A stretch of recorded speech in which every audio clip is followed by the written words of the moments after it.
அமெரிக்க எண்ணெய் கப்பலை ஈரான் தகர்த்திருக்கிறது. சர்வதேச நேரப்படி நேற்று இரவு 9 மணியளவில் இந்த தாக்குதல் நிகழ்ந்திருக்கிறது. இதனைத் தொடர்ந்து அந்த எண்ணெய் கப்பல் பற்றி எரியக்கூடிய காட்சிகள் வெளியாகி இருக்கின்றன.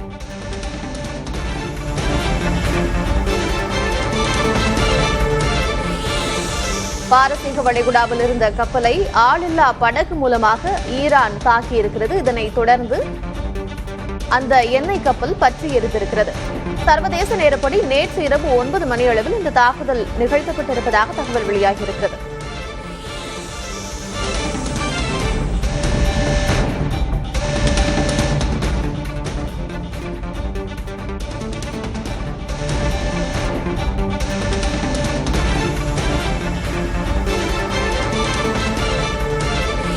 பாரசீக வளைகுடாவில் இருந்த அமெரிக்க எண்ணெய் கப்பலை ஆளில்லா படகு மூலமாக ஈரான் தகர்த்த நிலையில் அது குறித்த காட்சிகள் வெளியாகி இருக்கின்றன.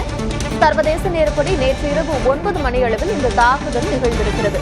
இந்திய மாலுமி இந்த தாக்குதலில் இறந்திருக்கிறார் என்று மத்திய அரசு உறுதிப்படுத்தியிருக்கிறது. ஏற்கனவே இலங்கை கடற்பகுதியில் ஈரான் போர்க்கப்பலை அமெரிக்கா தகர்த்திருந்தது குறிப்பிடத்தக்கது.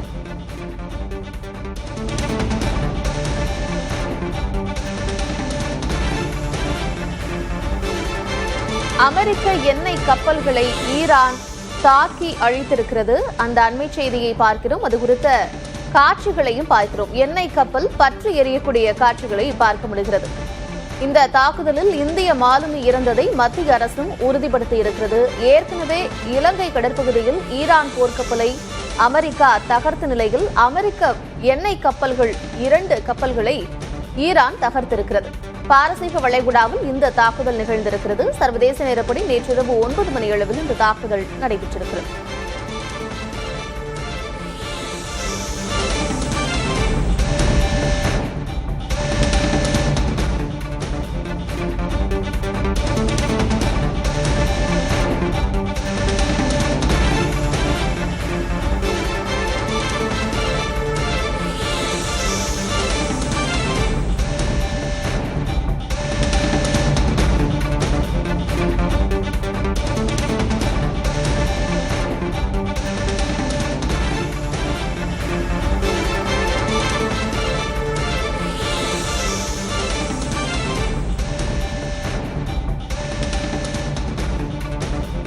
ஈரான் நடத்திய தாக்குதலில் அமெரிக்க எண்ணெய் கப்பல்கள் 2 சேதமடைந்திருக்கின்றன. அந்த கப்பல்கள் பற்றி எரியக்கூடிய காட்சிகளை பார்க்கிறோம். ஈரான் அமெரிக்க எண்ணெய் கப்பல்கள் 2 கப்பல்களை தாக்கி அழித்திருக்கிறது.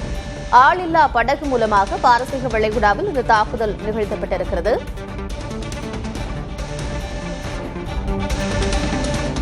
சர்வதேச நேரப்படி நேற்று இரவு 9 மணியளவில் இந்த தாக்குதல் நிகழ்ந்திருக்கிறது.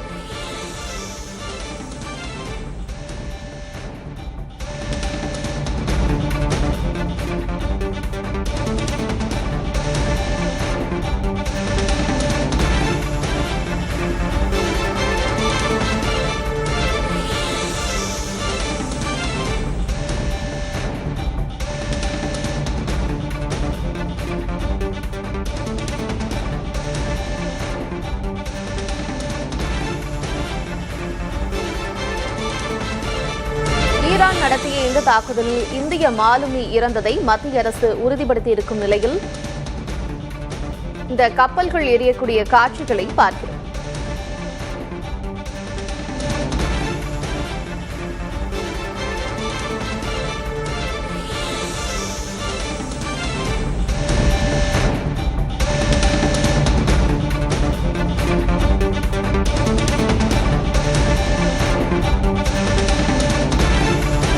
ஈரான் நடத்திய தாக்குதலில் அமெரிக்க எண்ணெய் கப்பல்கள் 2 கப்பல்கள் தாக்கி அழிக்கப்பட்டிருக்கின்றன. பாரசீக வளைகுடாவில் ஆளில்லா படகு மூலமாக ஈரான் இந்த தாக்குதலை நடத்தியிருக்கிறது.